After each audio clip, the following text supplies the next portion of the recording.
Bonjour tout le monde.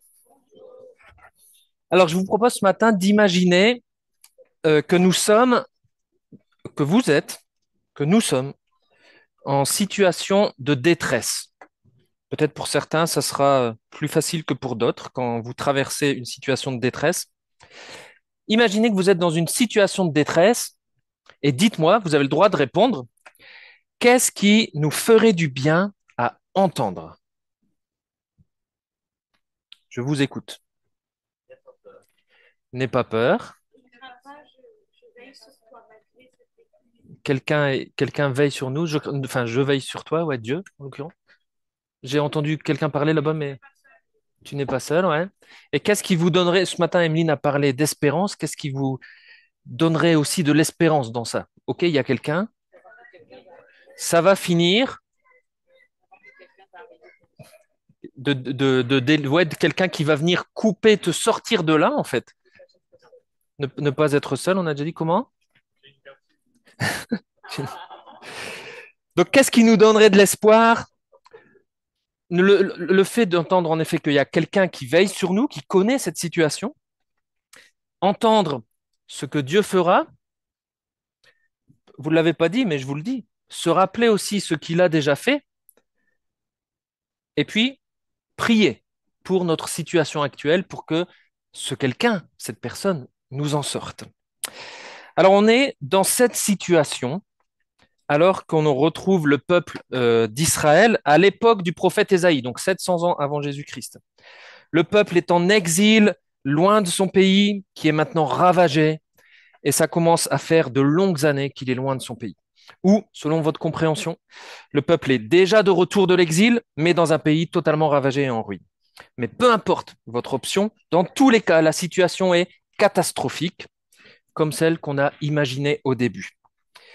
Et dans la dernière prédication de la série qu'on a eue sur Ésaïe, Pierre, notre frère Pierre, nous a rappelé la structure de ces 11 derniers chapitres et je vous la remettre parce que c'est important. Ils sont organisés d'une manière toute spéciale et poétique pour mettre le plus important en haut du sommet. Alors je vous la montre, cette structure, avec une image un visuel de Bible Project. Et Pierre nous avait parlé de ces chapitres-là, versets 60 à 62, particulièrement le chapitre 61, pardon, où le serviteur proclame le royaume de Dieu.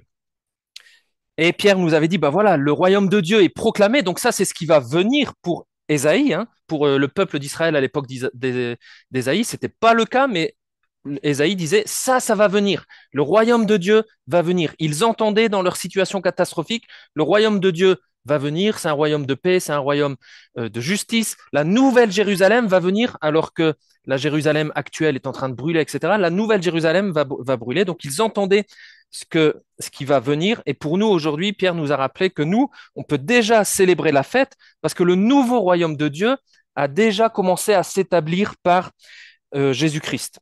Il nous avait rappelé que le serviteur de l'Éternel, qui est fait mention ici, le serviteur de l'Éternel, c'est un terme régulièrement utilisé dans Ésaïe. Et pour nous, aujourd'hui, après Jésus-Christ, on reconnaît que c'est Jésus-Christ qui est ce serviteur de l'Éternel, qui est venu commencer à établir son royaume. Donc, dans sa situation de détresse, le peuple d'Israël déjà avait entendu ce que Dieu fera un jour. Un jour, il y aura un nouveau royaume, une nouvelle Jérusalem, sur laquelle Dieu régnera pleinement par son serviteur, par Jésus-Christ. Et aujourd'hui, on va entendre encore un peu de ce que l'Éternel fera, parce qu'en effet, la venue de ce royaume-là, elle est précédée de d'autres choses, d'un jour particulier qui va annoncer aussi cela. Et aujourd'hui, donc on était là, aujourd'hui on va redescendre un peu je vais appeler ça la montagne, ok? Une montagne poétique. Aujourd'hui on va redescendre cette montagne poétique, et en redescendant de cette montagne poétique, on va aussi redescendre sur Terre, dans la vie terrestre, dans la vie présente, et on va voir comment le peuple, dans sa détresse, va réagir à sa situation en sachant ce qu'il a entendu là, et comment nous, finalement, aussi, à travers eux, eh ben, suite à la venue de Jésus, comment nous aussi on est invités à agir dans des situations similaires de détresse dans lesquelles on passe. Et je résume tout cela finalement avec cette phrase-là: le jour du Seigneur vient, prions notre Père. Alors déjà, on va commencer dans un premier temps par lire Ésaïe chapitre 63, les versets 1 à 6. Alors attention, s'il y a encore des enfants de moins de 12 ans dans la salle, le contenu et les paroles de ce texte sont explicites. Pour ceux qui veulent des Bibles, il y a des Bibles là, mais sinon tous les textes sont affichés. Voici ce qu'on lit. Qui donc est-il, celui qui arrive d'Édom, qui nous vient de Botstra, en habit écarlate, drapé avec splendeur, et qui s'avance fièrement avec sa grande force? C'est moi, dit l'Éternel, qui parle avec justice et qui ai le pouvoir de vous sauver. Pourquoi tes vêtements sont-ils tachés de rouge et pourquoi tes habits ressemblent à ceux des vendangeurs qui foulent au pressoir? C'est que j'ai été seul à fouler la cuvée, et nul parmi les peuples n'a été avec moi. Oui, j'ai foulé les peuples dans ma colère, je les ai piétinés dans mon indignation. Leur sang a rejailli sur mes habits, j'ai taché tous mes vêtements. J'avais fixé le jour de la rétribution, elle est venue, l'année de la libération de tous les miens. J'ai regardé partout, personne pour m'aider. Je me suis étonné. N'y a-t-il donc personne pour me prêter main forte? Mais mon bras a fait œuvre de salut pour moi, et mon indignation a été mon soutien. J'ai écrasé les peuples dans ma colère, je les ai enivrés dans ma fureur, j'ai fait couler leur sang par terre. Alors voici le jour qui va précéder l'établissement du royaume de Dieu sur terre. C'est un jour à double facette. Le verset 4 le dit, j'avais fixé le jour de la rétribution, elle est venue, l'année de la libération de tous les miens. Donc d'un côté, ce jour, c'est un jour de rétribution, de jugement pour les ennemis de Dieu et pour les ennemis de son peuple. Et de l'autre côté de la face de cette pièce, eh ben, ce jour, c'est un jour de libération, de salut pour son peuple, pour les siens. Et bon, l'image est peut-être un peu basse, mais de ce côté-là de la montagne que je vous avais montré tout à l'heure, donc quand on la redescend, de ce côté-là de la montagne, c'est plutôt le jour, dans les chapitres 63, là, c'est plutôt le jour de la rétribution qu'on voit. Mais de l'autre côté de la montagne, qui a son pendant, le chapitre 63 a son pendant dans le chapitre 59, dans le chapitre 59, de l'autre côté de la montagne, c'est plutôt la face libération que nous voyons de ce jour. Je vous lis par exemple Ésaïe 59, versets 17 à 20. Il se revêt de la justice comme d'une cuirasse, il s'est mis sur la tête le casque du salut. En guise de tunique, il s'est drapé de la rétribution, il s'est enveloppé comme dans un manteau d'une ardeur passionnée pour la relation exclusive qui le lie à son peuple, car le libérateur va venir pour Sion, pour ceux qui en Jacob renonceront à leur révolte, l'Éternel le déclare. Et donc, je vais dire quelques mots rapidement sur ce jour du Seigneur, parce que c'est important de bien savoir ce que c'est que ce jour du Seigneur. Donc oui, c'est un jour, c'est le jour de la colère de Dieu, c'est le jour du jugement. C'est ce que relève l'illustration là de la cuvée du pressoir où les adversaires du Seigneur sont piétinés. Ce jour de jugement, il faut bien le noter, il est contre les ennemis de Dieu, contre les ennemis de l'Éternel et les ennemis de son peuple. Il n'est pas contre le reste fidèle de son peuple. Si vous relisez le verset 1, on voit que l'Éternel arrive d'Édom. Édom, c'est, j'allais dire, l'ennemi juré d'Israël, l'ennemi le plus ancien d'Israël, et c'est là qu'a eu lieu le jugement et que l'Éternel remonte vers Sion, vers Jérusalem, pour libérer les siens. Donc le jugement a eu lieu là, pour les ennemis de Dieu, et l'Éternel vient libérer ses amis, les siens. Donc le jugement, il est contre ses ennemis et contre les ennemis de son peuple. Ce jour de jugement aussi, il faut le noter, c'est seulement l'Éternel. Enfin, l'Éternel est le seul à l'exécuter. On lit, par exemple, on a lu, hein, j'ai été seul à fouler la cuvée. Nul parmi les peuples n'a été avec moi. Personne pour m'aider. Personne pour me prêter main forte. Ça veut dire que l'Éternel est le seul qui se préoccupe du jugement. Il est le seul à pouvoir l'exécuter. Et si on regarde l'autre face de ce jour de ce jour du Seigneur, et ben dans l'autre face, ça veut nous dire que le salut à venir pour Israël ou pour nous, le salut sera le fruit de l'œuvre du Seigneur seul. Autrement dit, comme partout ailleurs dans la Bible, le salut ne vient pas d'Israël, le salut ne vient pas des êtres humains. Et un autre point qu'on peut noter aussi sur ce jour de jugement, On l'avait lu au chapitre 61. C'est le serviteur de l'Éternel qui va annoncer et qui va réaliser ce jour de jugement. Je relis Ésaïe 61, versets 1 à 2, que Pierre nous avait lu la dernière fois. Le serviteur de l'Éternel disait, l'Esprit de l'Éternel, du Seigneur est sur moi, car l'Éternel m'a oint, afin de proclamer pour l'Éternel une année de faveur, une année de grâce, et un jour de rétribution pour notre Dieu. Et Pierre nous l'a démontré dans sa prédication, vous pourrez la réécouter. Le serviteur de l'Éternel, en fait, c'est Jésus lui-même, il le dira. Et l'apôtre Jean, lui le dira aussi. Il en aura la confirmation dans la dernière révélation qu'on trouve dans la Bible, le livre de l'Apocalypse. Je vous lis Apocalypse chapitre 19, versets 11 à 16, où on va avoir les mêmes images. Là-dessus, dit Jean, je vis le ciel ouvert et voici, il y avait un cheval blanc. Son cavalier s'appelle Fidèle et Véritable. Il juge avec équité. Il combat pour la justice. Ici, la personne qui venait parler par la justice. Il est vêtu d'un manteau trempé de sang. Il s'appelle la parole de Dieu. De sa bouche sort une épée aiguisée pour frapper les peuples, et il les dirigera avec un sceptre de fer. Il va aussi écraser lui-même le raisin dans le pressoir, dans la cuvée à vin, de l'ardente colère du Dieu Tout-Puissant. Sur son manteau et sur sa cuisse est inscrit un titre, Roi des rois, Seigneur des seigneurs. Donc ce jour du Seigneur, c'est Jésus lui-même qui va le réaliser, l'exécuter. Et nous, on annonce ce jour qui vient, comme le fait Ésaïe pour le peuple d'Israël. Mais si on annonce ce jour, il ne faut pas oublier d'annoncer aussi surtout le sauvetage qui est possible de ce jour qui vient.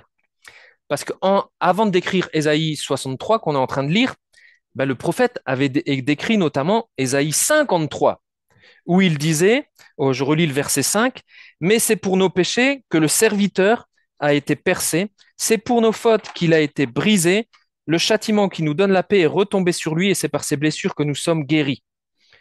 Et dans notre texte, au verset 1, le sauvetage est rappelé aussi. Celui qui vient, le serviteur, dit, c'est moi, l'Éternel, qui parle avec justice et qui ai le pouvoir de vous sauver. Dans l'Ancien Testament, comme dans le Nouveau Testament, quand le jour du jugement, enfin quand le jour du Seigneur est annoncé, il y a toujours avant le jour du salut, enfin la possibilité du sauvetage qui est décrite pour qu'on puisse se saisir de cette, j'allais dire, bouée de secours avant que ce jour de jugement arrive. Donc Israël, à son époque, n'est pas encore sauvé. Isaïe lui annonce ce qui va venir. Donc pour Israël, ici, à nouveau, c'est l'appel à faire confiance à Dieu pour être sauvé de cette colère à venir. Oui, ce nouveau royaume arrive. Oui, il y aura un jour avant qui sera jour de salut et jour de rétribution. Moi, pour l'instant, je suis dans ma misère, mais je dois faire confiance en ce que l'Éternel annonce. C'est ce que doit faire Ésaïe. Et nous, pour nous, c'est pareil aussi. Pour nous, désormais, le serviteur de l'Éternel, c'est Jésus. Et effectivement, il est venu une première fois sur terre. Donc je dirais qu'il a gravi le premier versant là, il a gravi le premier, on dit l'inversant, hein, le premier versant de la montagne, qui était plutôt le jour du salut. Ça, il l'a gravi. Il l'a gravi et d'ailleurs, il a dit, il le confirme en Jean 3, 17 et puis Jean 12, 47. En effet, Dieu n'a pas envoyé son Fils dans le monde pour condamner le monde, mais pour que celui-ci soit sauvé par lui. La première venue de Jésus, c'est ça. Jean 12, 47, je ne suis pas venu pour juger le monde, mais pour le sauver. Ça, c'est le premier versant de la montagne quand Jésus arrive pour la première fois. Et proposer cette solution de salut, il l'a fait. La solution de sauvetage au monde, il l'a fait en vivant lui-même tout ce qui était écrit dans Ésaïe 53. Il est venu dans la, entre guillemets, faiblesse apparente qui est décrite dans Ésaïe 53. Il est venu pour verser son sang, pour payer nos péchés, pour apaiser la colère de Dieu, pour que en lui nous soyons pardonnés, pour que en lui, lorsqu'on lui fait confiance, on ne subisse pas la colère de Dieu qui est à venir et qui mène à la mort éternelle. Et au contraire, du coup, quand on croit en lui, quand on espère en lui, en son œuvre à la croix, eh ben, on puisse avoir la vie éternelle et être sauvé de ce jour à venir. Quand on parle du salut, quand on dit qu'on est sauvé, j'espère que vous savez de quoi vous êtes sauvé. On est sauvé de ça. Donc, lors de sa première venue, Jésus, le serviteur de l'Éternel, est venu pour sauver. Lors de sa deuxième venue, qu'il a annoncée, Quand il va descendre l'autre versant de sa montagne, de la montagne. Il reviendra du coup dans sa grandeur, dans la grandeur de sa force, et il viendra cette fois pour juger et pour soumettre tous ses ennemis et établir son royaume de paix et de justice sur terre. Ça, c'est le jour du Seigneur. Il y a des passages qu'on préférerait ne pas voir figurer dans la Bible. Je ne sais pas si vous êtes d'accord. Mais on ne veut pas faire l'autruche, on ne veut pas cacher notre tête dans le sable. L'œuvre de Dieu, via le jour du Seigneur, a bien ces deux aspects. D'un côté, le salut, de l'autre, le jugement. Et en fait, il ne peut pas y avoir salut sans jugement. En fait, si, il pourrait y avoir salut sans jugement. Mais s'il y avait salut sans jugement, alors il n'y aurait pas de justice.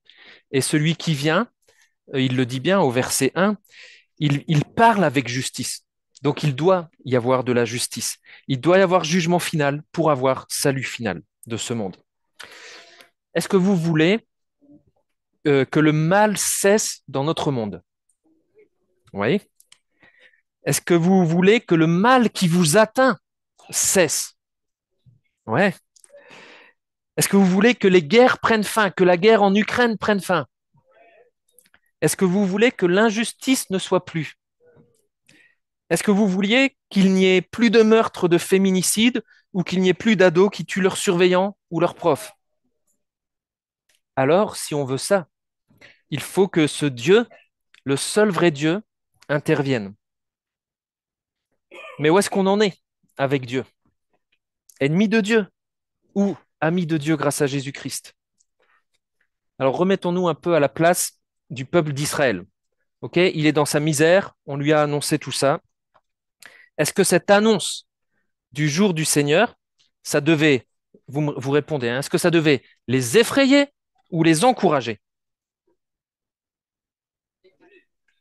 Les encourager, les encourager, parce que leur libérateur vient et il va terrasser tous ses ennemis. Ils vont être sauvés, c'est ce qu'il leur dit. Donc ça doit les encourager. L'annonce de ce jour du Seigneur, pour nous, qui consiste maintenant du coup uniquement au second versant, quand Jésus reviendra pour juger, est-ce que ça devrait nous effrayer ou nous encourager? Nous encourager, mais j'ai entendu tout à l'heure aussi les deux. Ben, à moins que nous n'ayons pas placé notre confiance en Christ, le libérateur, ce jour devrait nous encourager. Mais en effet, si on n'a pas placé sa confiance en Christ, alors ce jour va nous effrayer. Mais ça devrait nous encourager parce que enfin Jésus viendra pour triompher de tous ses ennemis. Enfin tout œil le verra, tout genou fléchira, toute langue confessera qu'il est le roi des rois, le Seigneur des seigneurs. Enfin, il n'y aura plus ni larmes, ni cris, ni douleur, ni deuil, etc. Enfin, nous serons totalement sauvés, totalement libérés du mal. Pour ceux qui sont en Christ et qui vivent des situations de détresse où le mal se présente de bien des manières, eh bien, entendre ce que Dieu fera, y compris à travers ce jour-là, c'est un réel encouragement. Si vous n'avez pas encore placé votre confiance en Jésus, il n'est pas trop tard, hein, il n'est pas encore là, il n'est pas encore revenu. Regardez simplement comment il vous aime, ce qu'il a fait pour vous, pour que vous ne subissiez pas ce jour de la colère de Dieu à venir. Il y a un endroit où Dieu est totalement réconcilié avec nous, c'est à la croix, c'est en Jésus-Christ. Et comme Israël, à l'époque d'Ésaïe, était appelé à placer sa confiance dans le serviteur à venir, le serviteur n'était pas venu pour eux. Ils devaient faire confiance dans ce serviteur qui allait venir, qui allait les sauver. Ben, nous, aujourd'hui, le serviteur est venu, mais on regarde de l'autre côté. Et ben, on est appelé à faire la même chose, à faire confiance dans ce serviteur, Jésus-Christ, qui est venu pour sauver ce monde, pour donner cette bouée de sauvetage. On est appelé à la saisir par la foi et croire que grâce à lui, on est sauvé de ce jour à venir. Mais on le voit bien, entre la première venue de Jésus et la seconde, il y a du temps qui s'écoule. Israël attendait déjà la première venue du serviteur tout en continuant de vivre dans son monde et dans sa situation de misère.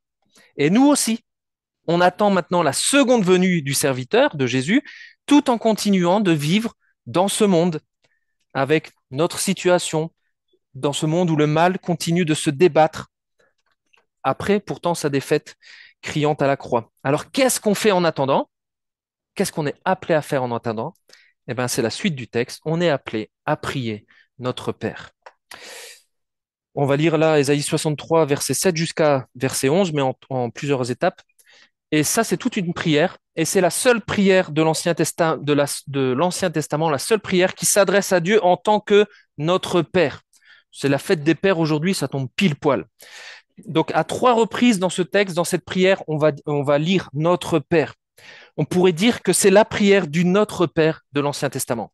D'ailleurs, je me demande, mais bon, je ne l'ai pas vu dans les commentaires si d'autres pensaient ça, mais je me demande si Jésus n'en reprend pas la structure de façon bien condensée lorsqu'il apprend la prière du Notre Père à ses disciples. Donc ici, la structure de cette prière, elle est en quatre parties. D'abord l'adoration, puis l'intercession, ensuite la confession et enfin la supplication. Donc je vous invite à lire d'abord l'adoration avec les versets 7 à 14. C'est Ésaïe qui parle. Je rappellerai les actes de bienveillance de l'Éternel et les motifs de le louer. Il a tout fait pour nous. Je dirai les nombreux bienfaits dont il a comblé Israël, le bien qu'il leur a fait dans sa tendresse et sa grande bonté. Il avait dit, oui, les Israélites sont mon peuple. Ce sont des fils qui ne décevront pas. Et il les a sauvés dans toute leur détresse. Il a été lui-même dans la détresse. Et l'ange qui se tient en sa présence les a sauvés. Dans son amour et dans sa compassion, il les a libérés, il les a soutenus et il les a portés tous les jours d'autrefois. Mais eux, ils se sont rebellés et ils ont attristé son Esprit Saint. Dès lors, il s'est changé pour eux en ennemis et les a combattus. Alors ils se sont souvenus des temps anciens et de Moïse et de son peuple, et ils ont dit, où est celui qui les a fait sortir de la mer avec le berger de son troupeau? Et où est celui qui a mis son Esprit Saint au milieu d'eux, celui qui a tendu son bras glorieux aux côtés de Moïse pour fendre les eaux devant eux, et qui s'est fait ainsi un renom éternel? Oui, il les a fait avancer à travers les abîmes comme un cheval dans le désert sans qu'il trébuche. Il ressemblait à un troupeau qui rejoint la vallée lorsque l'Esprit de l'Éternel les a menés vers le repos. Ainsi tu as conduit ton peuple et tu t'es fait une glorieuse renommée. Donc là, le début de la prière passe en revue les actes de compassion, les actes d'amour, les actes de bonté de Dieu envers son peuple, en dépit de l'infidélité de ce peuple envers Dieu.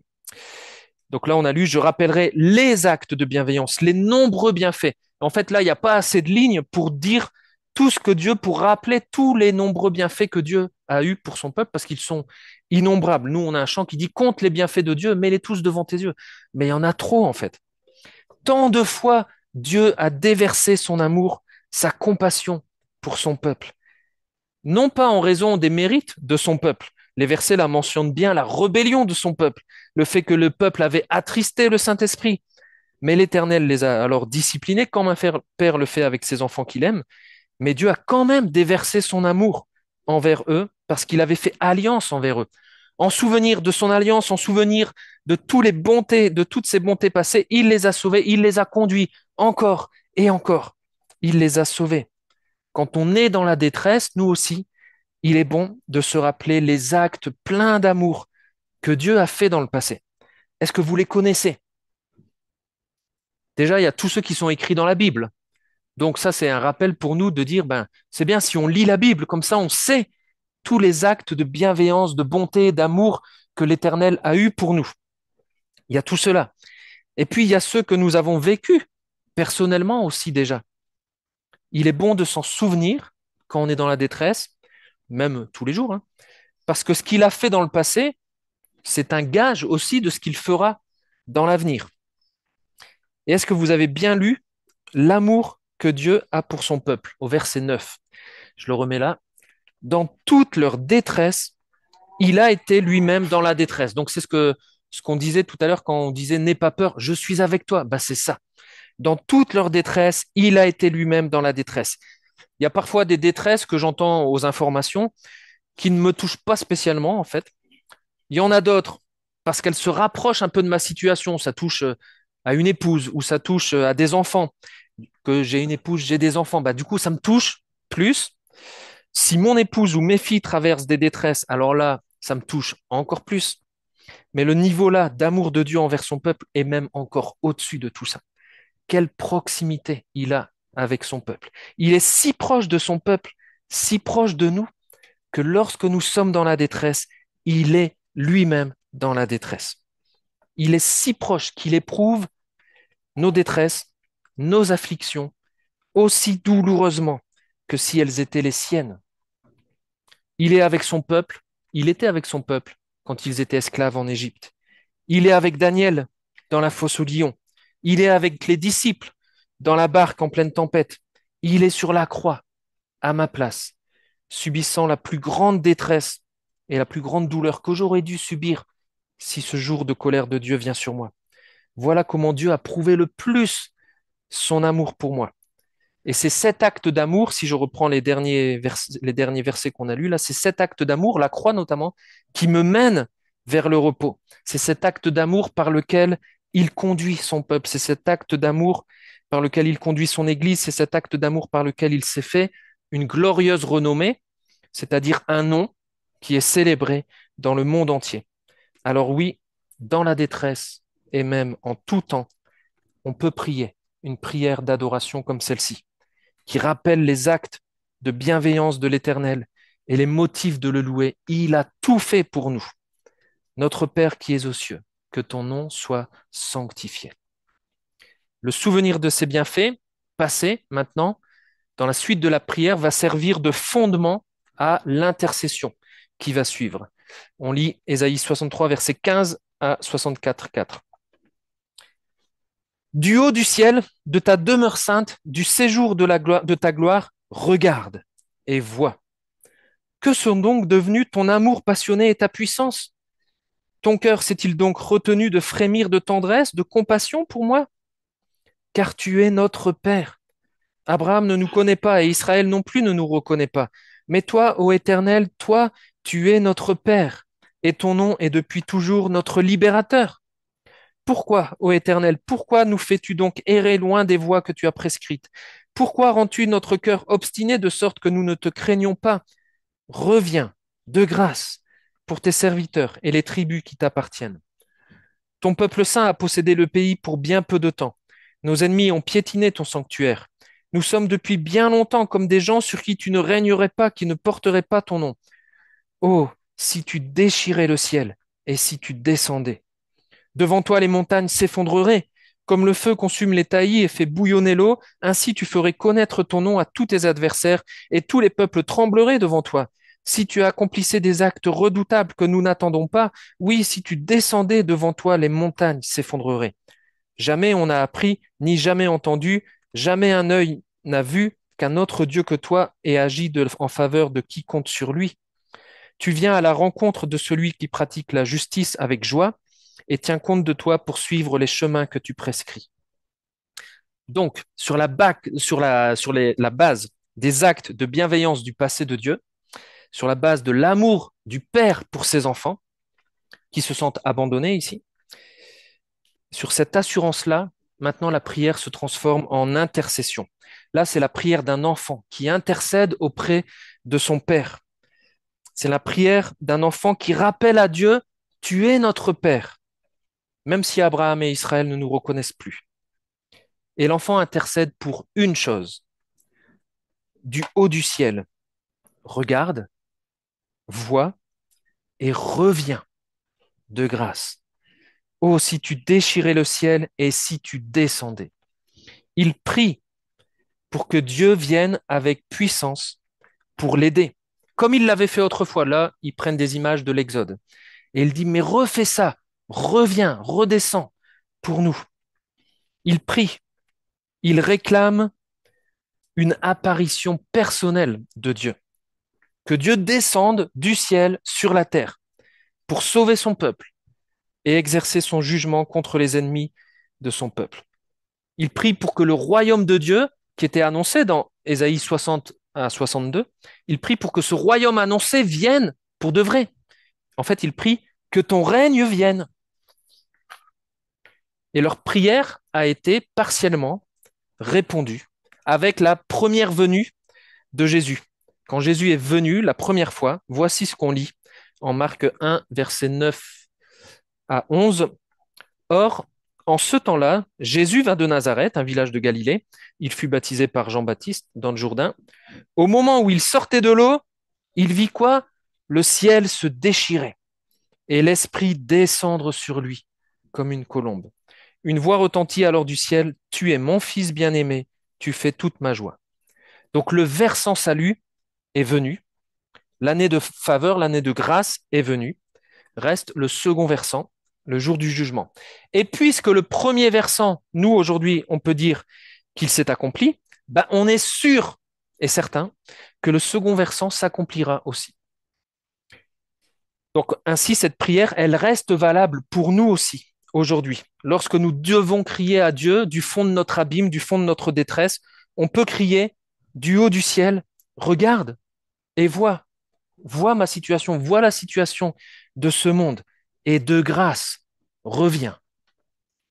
Et on retrouve cette même prière dans l'Apocalypse, au verset 22. Emeline nous en a déjà lu un bout tout à l'heure. Euh, Apocalypse 22, versets 17 et 20. Et l'Esprit et l'épouse c'est l'Église, disent, viens. Que celui qui entend ces paroles dise, viens. Et au verset 20, oh oui, qu'il en soit ainsi, viens, Seigneur Jésus. Et on l'a même chanté, nous, dans le chant, ô viens Jésus, ô viens Jésus, ô Seigneur, hâte ton retour. Nous attendons, nous guettons l'aube de ce jour. Viens Jésus, descends pour rassembler les tiens. Nous attendons que la trompette sonne enfin. Nous aussi, nous prions que ton règne vienne, que ta volonté soit faite sur la terre comme au ciel. Mais lorsqu'on prie ça, je ne sais pas si vous avez l'habitude de prier notre Père, lorsqu'on prie ça, que ton règne vienne, en fait, on prie pour que le jour du Seigneur vienne, pour que le jour du jugement vienne. Donc, il faut en être conscient pour savoir aussi où on est, nous, vis-à-vis de Dieu. On prie pour qu'il vienne. Et c'est pourquoi là, quand maintenant Israël a prié ceci, que ton règne vienne, maintenant la prière se transforme en autre chose. Elle se transforme en une prière de confession. Donc, je lis la suite. On change de ton. Mais tu t'es irrité, car nous avons péché. C'est sur ces chemins de toujours que nous serons sauvés. Nous sommes tous semblables à des êtres impurs. Toute notre justice est comme des linges souillés. Nous sommes tous flétris comme un feuillage, nos fautes nous emportent comme le vent. Personne ne t'invoque, personne ne se ressaisit pour s'attacher à toi, car tu t'es détourné de nous et tu nous as fait défaillir sous le poids de nos fautes. Donc le peuple d'Israël, on l'a vu précédemment avec tous les restes du chapitre d'Ésaïe, le peuple d'Israël, par sa folie, par leur propre folie, furent confrontés à de terribles épreuves. Lorsqu'on suit la voie de la folie, lorsqu'on suit le péché, petit à petit, il nous détruit et il nous conduit à la ruine. Et parfois, nous vivons nous-mêmes cruellement les conséquences de notre péché, comme le peuple d'Israël ici. Et ici, la description des conséquences du péché est saisissante, hein. Il a le pouvoir d'emprisonner, de dépraver la feuille qui flétrit et de désintégrer. Elle est emportée au vent et elle est même plus là. Le péché, le mal, on va dire dans son ensemble, coupe en fait la relation de Dieu avec son enfant. Et Dieu, c'est la source de vie. Et je tiens à préciser quelque chose par rapport au péché, et je le précise avec l'apôtre Jacques au chapitre 4, verset 17. Le péché, ce n'est pas juste faire ce qui est mal aux yeux de Dieu. Souvent, on a tendance à réduire le péché uniquement à ça, faire le mal. Mais c'est pas juste ça. Parce que l'apôtre Jacques dit, qui sait faire le bien et ne le fait pas se rend coupable d'un péché. Le péché, c'est donc aussi ne pas faire ce qui est bien alors qu'on est en capacité de le faire. Mais souvent, on s'arrête juste à on ne fait plus le mal, mais on fait pas le bien non plus. Et dans ce cas-là, généralement, si on est dans ce cas-là, généralement, on se retrouve dans une condition spirituelle que je vais appeler apathique, une indifférence spirituelle, un engourdissement spirituel, une disparition de l'initiative et de l'activité spirituelle. Et je me demande, je lance ça comme ça, vous pourrez venir ensuite débattre avec moi si vous voulez, je me demande si c'est pas le péché qui nous guette le plus dans notre contexte à nous, occidental en tout cas. On cesse de faire le mal et on s'arrête là en pensant qu'on est un bon chrétien. mais on n'apprend pas à faire le bien que Dieu veut que nous fassions. Et ici, cette apathie spirituelle, on la retrouve au verset 6 qui dit personne ne t'invoque, personne ne se ressaisit pour s'attacher à toi. Personne ne t'invoque, ça veut dire personne ne te prie. Je crois en Dieu, mais je le prie pas. Si je crois en Dieu, je prie Dieu. Si je crois un peu en Dieu, je prie un peu. Si je crois pas en Dieu, je prie pas. Donc ainsi, Dieu semble lointain. Dieu semble caché parfois, mais ce n'est pas Dieu qui est responsable de notre condition spirituelle. C'est nous qui jouons avec le péché qui nous enveloppe si facilement, au lieu de le rejeter et de faire ce qui est bien. Donc là, Israël se rend compte, tiens, il ne suffit pas de chercher Dieu et de lui demander qu'il vienne uniquement nous sauver. Israël se rend compte en fait que parfois, il faut d'abord reconnaître ses propres fautes. Et c'est ce que fait le peuple là. Dans son affliction, dans sa détresse, il admet ses péchés. Il confesse son impureté spirituelle. Il confesse son manque de prière. Et cela sans blâmer Dieu. Il ne blâme pas Dieu de sa terrible condition dans laquelle il se trouve. Il reconnaît aussi, et ça c'est important au verset 5, que toute sa justice, c'était même écrit entre guillemets, toute sa propre justice est comme des linges souillés devant Dieu. Là, il faut comprendre que la justice de l'homme, donc c'est les bonnes œuvres que l'homme ferait, etc. Il met ça devant Dieu pour dire, regarde Seigneur ce que je fais. Et là, il dit, mais en fait, même quand je fais ça, c'est comme des linges souillés. Des linges souillés, à l'époque, c'est ce que nous, aujourd'hui, on appelle des serviettes hygiéniques, ok, pour les femmes. Et ils sont souillés. Et il dit, mais même mes belles œuvres, c'est comme si je te présentais tout ça à toi, Dieu. Ça vaut rien. Si on pense mériter la faveur de Dieu par nos œuvres justes, nos bonnes actions, quelles qu'elles soient, on se trompe en fait. Et ici, le peuple et nous, on devrait faire de même, se reconnaître indigne de la grâce de Dieu, indigne du pardon de Dieu. Et par conséquent, la seule chose qu'on peut faire, c'est de compter uniquement sur la fidélité de Dieu à ses promesses. Et pour le peuple d'Israël, à l'époque, c'était de dire, mais oui, Dieu a dit qu'il me pardonnerait par son serviteur. Il faut que je fasse confiance, il faut que j'ai foi à ça. Et pour nous, aujourd'hui, la seule chose qu'on peut faire, lorsqu'on confesse nos péchés, c'est de compter uniquement sur la fidélité de Dieu en Jésus-Christ. Il a dit que nous sommes pardonnés grâce à Jésus-Christ qui a tout porté à la croix. Éphésiens 2, versets 4 à 10. Mais Dieu est riche en bonté, aussi à cause du grand amour, on retrouve tout ça, dont il nous a aimés, alors que nous étions morts à cause de nos fautes, on était dans la détresse. Il nous a fait revivre les uns avec les autres. C'est par la grâce que vous êtes sauvés, par le moyen de la foi, de la confiance que vous placez en Jésus-Christ. Ça ne vient pas de vous, c'est un don de Dieu. Ce n'est pas le fruit d'œuvres que vous auriez accompli. Tout ça, c'est juste des serviettes hygiéniques souillées. Personne n'a donc de raison de se vanter. Ce que nous sommes, nous le devons à Dieu. Donc ainsi, nous aussi, nous prions, pardonne-nous nos torts, comme nous pardonnons à ceux qui nous ont offensés. Donc maintenant qu'on a prié ça et qu'on est bien en place devant Dieu notre Père, nous pouvons le supplier face à notre difficulté présente pour qu'il intervienne et pour qu'il restaure. Et ça, c'est la fin d'Ésaïe 64, les versets 7 à 11. Et pourtant, Éternel, toi, tu es notre Père. Nous, nous sommes l'argile, et tu es le potier qui nous a façonnés. Nous sommes tous l'ouvrage que tes mains ont formé. Ne sois pas courroucé à l'excès, Éternel. Ne nous tiens pas rigueur à toujours de nos fautes, et daigne porter tes regards sur nous qui sommes ton peuple. Voici, tes villes saintes sont dépeuplées, Sion est un désert, Jérusalem est désolée, notre saint temple qui était magnifique où nos ancêtres te louaient est devenu la proie des flammes, et tout ce qui nous était cher est désormais en ruine. Face à tant de misère, peux-tu, ô Éternel, demeurer sans rien faire et garder le silence? Vas-tu nous humilier encore au-delà de toute mesure? Et la prière s'arrête ici. On est l'argile et il est le potier. Cette image, elle exprime l'impuissance totale d'Israël à se sauver lui-même. Et ça exprime notre impuissance aussi totale à se sauver soi-même. On ne peut pas améliorer notre situation nous-mêmes, on ne peut pas se restaurer nous-mêmes parce que nous, on est l'argile. L'argile, il ne peut rien faire de lui-même, il a besoin que le potier fasse quelque chose pour le transformer. C'est Dieu qui a formé, qui a pétri le peuple d'Israël une première fois, eh ben c'est lui seul, c'est Dieu lui seul qui peut le former de nouveau après la déchéance du peuple et sa correction. C'est Dieu qui nous a tous formés, pétris une première fois.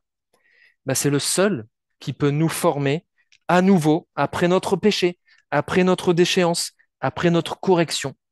L'argile ne peut rien faire de lui-même. Il faut supplier le potier d'accomplir son œuvre rédemptrice, transformatrice en nous pour qu'il nous transforme. Donc c'est ce qu'il dit. Daigne porter tes regards sur nous qui sommes ton peuple. Regarde la situation dans laquelle nous sommes. Pour le peuple d'Israël, c'était regarde nos villes. Regarde Jérusalem, tout est détruit. Le temple, tout est en proie aux flammes, tout est en ruine. Regarde la situation, et pour nous, ça serait regarde la situation dans laquelle je suis. Regarde notre monde. Regarde parfois ma vie, comme elle est en ruine. Et on peut terminer notre prière en disant pareil que, face à tant de misère éternelle, peux-tu demeurer sans rien faire et garder le silence? Vas-tu nous humilier encore au-delà de toute mesure? Et on n'a pas la réponse de Dieu. On ne sait pas ce qu'il va faire. Enfin, on le saura après dans les chapitres 65-66. Mais la prière se termine comme ça, parce que prier, c'est une déclaration de confiance. Je te fais confiance. Tu es mon Père, tu vois, et tu sais quelle est la situation, tu la vois, je t'appelle, mais je te fais confiance. Tu es le potier, tu es libre d'agir comme tu veux. Je te fais confiance. On ne sait pas ce que le potier va faire de son argile, mais on lui fait confiance. Et puis on prie, délivre-nous du mal. Alors on traverse tous des situations de détresse, mais le jour du Seigneur vient, on peut s'en rappeler, et en attendant, on peut prier notre Père. Il nous a annoncé un bel avenir. Le meilleur est devant nous, toujours. Il nous a montré sa bonté, sa fidélité et son amour dans le passé. Alors prions notre Père avec confiance. Prions pour l'adorer par rapport à tout ce qu'il a déjà fait. Prions pour intercéder et solliciter, hâter son retour pour qu'il revienne, qu'il établisse son règne. Prions pour confesser notre péché et compter sur sa grâce. En Jésus-Christ, il nous sauve. Prions pour que dans le temps présent, dans la situation qui est la nôtre, il agisse. Ne soyons pas de ceux qui n'invoquent pas notre Père qui est aux cieux, parce qu'à lui appartiennent le règne, la puissance et la gloire à jamais. Amen.